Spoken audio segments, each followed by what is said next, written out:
Your home isn't messy. It's overloaded. In Japan, calm homes aren't built with more storage boxes. They're built by refusing to keep certain things at all. Today, I'll show you 15 things many Japanese people avoid keeping at home. Things many Americans still have in the kitchen, closet, entryway, even beside the bed. Stay till number 15, because I'll give you the simple Japanese home reset test, so you know exactly what to remove first. Trust me. Number 7 is something 90% of you are looking at right now, and number 11 is one almost nobody expects. Let's begin. Let's start with the things Americans think of as thrifty or sentimental, but Japanese culture sees as heavy. These are the quiet energy drainers. You don't even notice them anymore, but they're weighing your home down every single day. Number 1, cracked or chipped dishes. Look in the back of your cabinet. You've got that favorite mug with the chipped handle, that plate with the little crack you keep because it still works. We all do it. It still holds food, so why toss it, right? But here's how Japan sees it. There's a beautiful idea called Wabi-Sabi, finding peace in simple, whole, natural things, and using broken dishes breaks that flow. In Japanese thinking, a cracked plate invites fractured, broken energy right into your daily meals. Slow down here. Let this land. Here's the value shift, and it's powerful. If it's broken, it's done serving you. And every time you eat off something cracked, you're quietly telling your own mind, I settle for less than whole. I accept broken. You deserve better than that, especially at your own table. That's number 1. Now, let's open the pantry, because number 2 is hiding in there right now, and it's older than you think. Number 2, expired spices and forgotten condiments. Go check your pantry. I promise you've got a spice jar from 3 years ago, a half-empty sauce you bought for one recipe and never touched again. A condiment in the fridge door you've forgotten even exists. In Japan, the kitchen runs on freshness, absolute freshness, because this is the place where you prepare your life's fuel, your energy, your health. And stagnant, expired food creates stagnant, heavy air in exactly the room where you should feel most alive. Think about that. The room where you make the food that powers your whole day, and it's full of dead, expired items sitting in the dark. That heaviness is real, and you feel it without knowing why. The shift. Fresh in, old out. Your kitchen should feel alive, not like a storage shelf for things slowly expiring. That's number 2. Number 3 is in your closet, and it's something you're probably weirdly proud of keeping. Number 3, empty luxury shopping bags and boxes.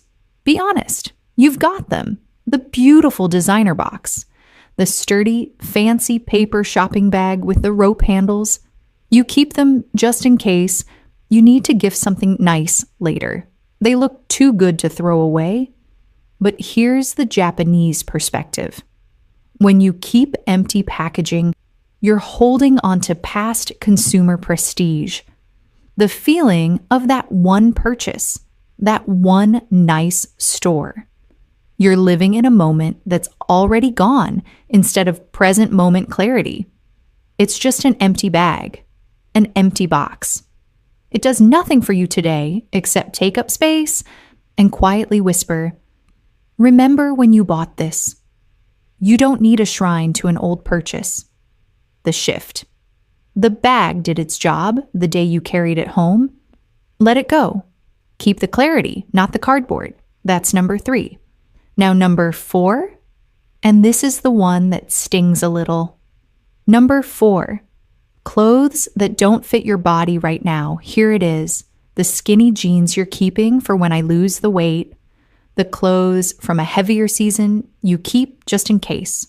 We hold on to them out of guilt, or hope, or fear. In Japan, there's a practice called danshari, letting go, honoring who you are today. And the idea is gentle but firm. Keeping clothes that don't fit is a daily visual reminder of shame or anxiety. Every time you open that closet, those clothes quietly say, "You're not good enough as you are right now." That's not motivation. That's a small wound you reopen every single morning. The shift? Dress the person you are today with respect and kindness. Keep what fits your real life now. Release the guilt hanging on those hangers. Now, clearing these 4 out will instantly lighten your kitchen and your closet. You'll feel it tonight. But we're moving into the living space next. And item number 7 is something 90% of you are looking at right now while watching this video, and it's actively spiking your cortisol, your stress hormone, without you even realizing it.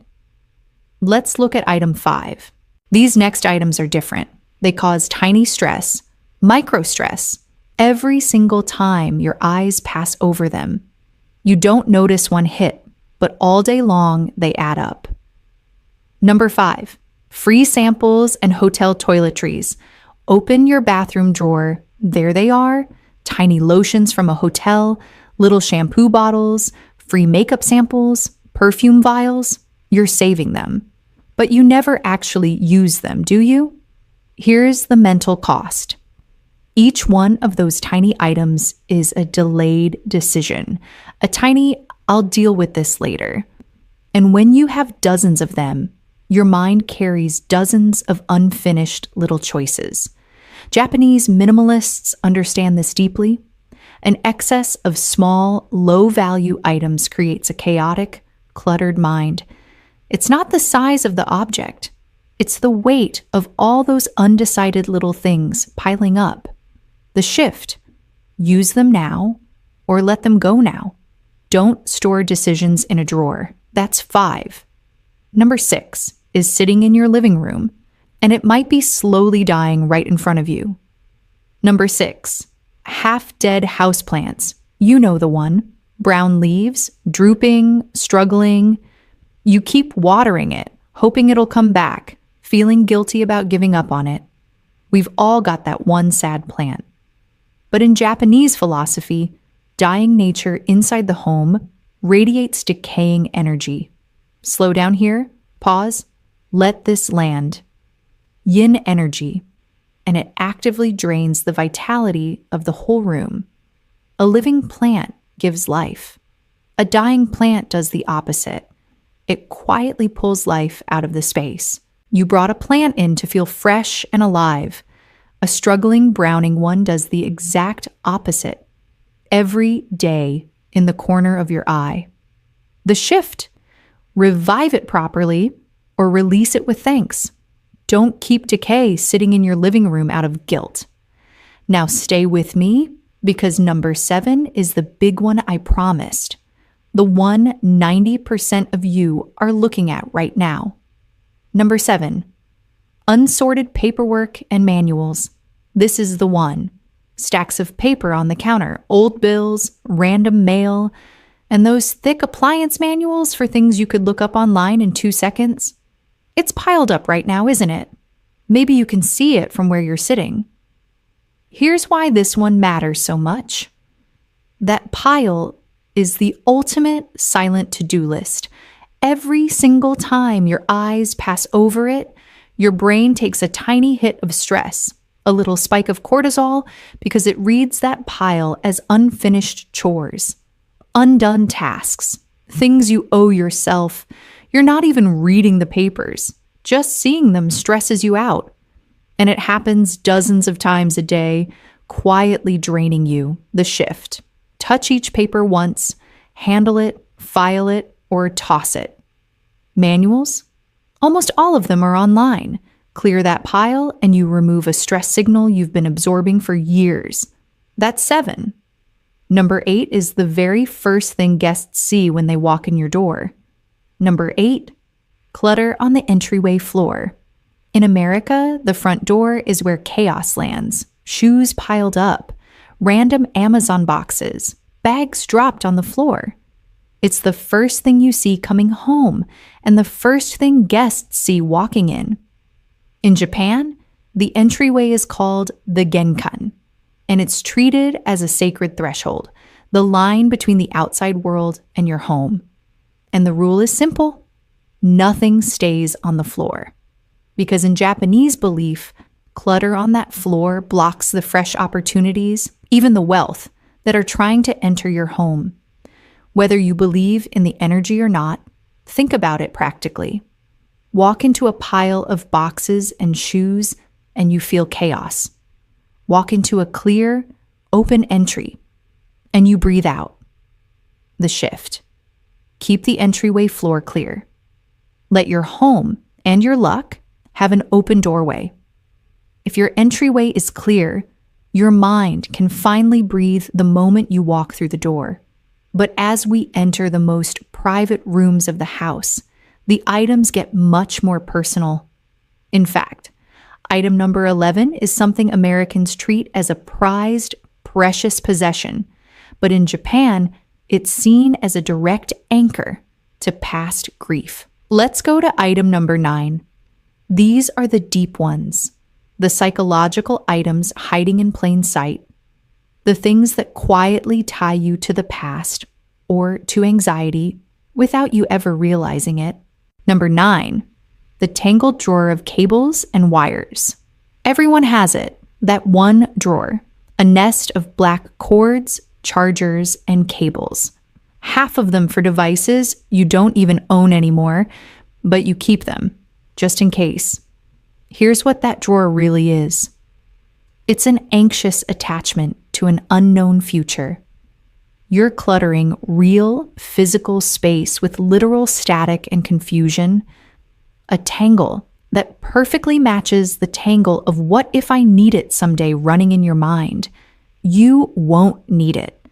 And if you ever do, that cord costs a few dollars to replace, far less than the years of mental static it's been adding. The shift. Keep the few cables you actually use labeled and neat. Let the tangle go. Number 10 is sitting on your display shelf right now. Number 10, souvenirs you don't actually like. That trinket from someone's vacation. The little gift you keep on the shelf purely because of who gave it to you. You don't love it. You might not even like it. But guilt keeps it sitting there. And here's the truth. Keeping things out of guilt fills your home with guilty energy. Every object on display should lift you up, but a guilt trinket does the opposite. A tiny pang of obligation every time you dust it. In Japanese thinking, if it doesn't bring you joy, it has already served its purpose. And it's allowed to leave. The shift. Honor the kindness behind the gift, then release the object. The love was the gift, not the trinket. That's 10. Now, number 11, the one I promised, the prized possession that's secretly an anchor to grief. Number 11, reminders of past failed relationships, the old letters, the ex's hoodie you still sleep in sometimes, the jewelry in the back of the drawer. Americans treasure these things. But here's the hard truth Japan understands. As long as those items occupy your space, your emotional space stays occupied too. There's no room for new, healthy love or personal growth to enter because you've kept the door propped open to the past. Those relics are a direct anchor to old grief, holding you exactly where you were. The shift, you're allowed to close that chapter. Letting the objects go isn't erasing the memory. It's making room for what's next. You deserve a present that isn't crowded by the past. That's 11. Number 12 is hanging in your closet right now, quietly ruining your clothes. Number 12, cheap wire dry cleaner hangers. Those thin, flimsy wire hangers that come back with your dry cleaning, they pile up and they slowly distort the shoulders and shape of your clothes, leaving little bumps and droops. In Japan, There's deep respect for every single garment. The idea that clothes should be cared for with structural respect. Those corporate wire hangers destroy the visual peace of a calm, tidy closet, and they damage the very clothes you spent money on. The shift. Swap them for matching sturdy hangers. Your clothes keep their shape, and your closet instantly looks calm and intentional. It's a tiny change with a surprisingly big visual payoff. We've cleared the clutter, the guilt, and the old energy. Now we're left with the final 3 items, the hardest to let go of, but with the absolute highest impact on your daily sleep and focus. And stick around right after item 15, because I'm giving you the precise 2-step Japanese home reset test so you can audit your entire room in under 5 minutes. These final items directly attack your rest, your recovery, and your clarity right where you sleep. Number 13, work materials or exercise gear next to the bed, the laptop on the nightstand, the work notebook by your pillow, the dumbbells sitting in the corner of the bedroom. We tell ourselves it's convenient, but look at what it does to your mind. When you sleep next to your work and your workouts, your brain is forced to link the space of rest with the stress of output and labor. You lie down to relax, and the last thing your eyes see is your to-do list and your obligations. In Japan, the sleeping area is strictly for rejuvenation, nothing else. That separation is what lets the mind truly switch off. The shift. Work and exercise gear leave the bedroom. Make that space mean one thing only: rest. Number 14 is stacked right by your bed. Number 14, the stack of unread books by your bed. We love a good nightstand book pile. It feels smart, cozy, aspirational. The Japanese even have a word for this: tsundoku, buying books and letting them pile up unread. But notice something. This is different from the paperwork pile in item 7. That pile stressed you with chores and undone tasks. This pile creates a different kind of pressure entirely. It's the pressure to be smarter, the fear of missing out on knowledge, the quiet voice that says, you should have read all of these already. Every book in that stack is a silent reminder that you're not keeping up, not with tasks, but with who you think you should be becoming.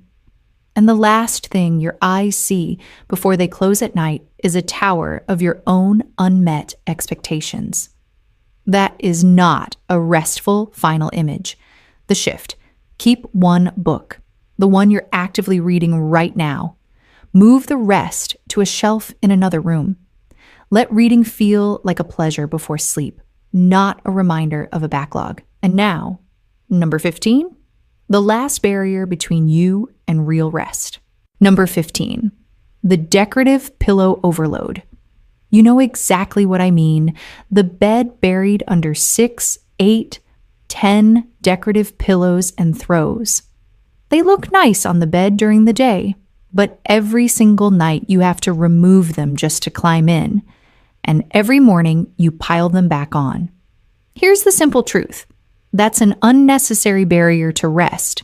Before you can lie down, you have to stop and sort through a pile. In Japan, simplicity in the sleeping layout means the moment you're ready for bed, you're in bed.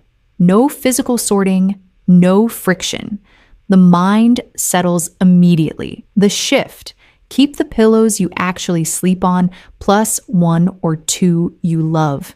Lose the decorative wall. Make getting into bed effortless. That's all 15. Now, as promised, here's the test. 2 steps, under 5 minutes. This tells you exactly what to remove first. Step 1, the touch audit. Pick up any item you suspect is clutter. Hold it, and just notice your body. If you don't instantly relax when you're holding it, if there's any tension, any little pang of guilt or stress, that item is draining you. Your body already knows the answer. Step 2, the threshold rule. Ask yourself one question. Would I proudly display this in my entryway to greet a guest? If the answer is no, if you wouldn't show it off at your front door, then it doesn't deserve to sit secretly in your closet, drawer, or nightstand either. That's it. Touch it. Hold it to the threshold. If it fails both, it goes. Start with one drawer tonight. So here's everything in one breath. A calm home isn't built by adding more. It's built by refusing to keep what doesn't belong. No broken dishes, no guilt trinkets, no work by the bed, no barriers between you and rest, just space to breathe. You don't need a bigger house. You need a lighter one. Now I want to hear from you. Look around your room right now. Yes, right now. Which of these 15 are you looking at this very second? Tell me the number 1 through 15 in the comments below. And let's hold each other accountable to remove it today. And if this opened your eyes even a little, share it with one person whose home you've been inside and quietly thought, they need this. I'll see you in the next one.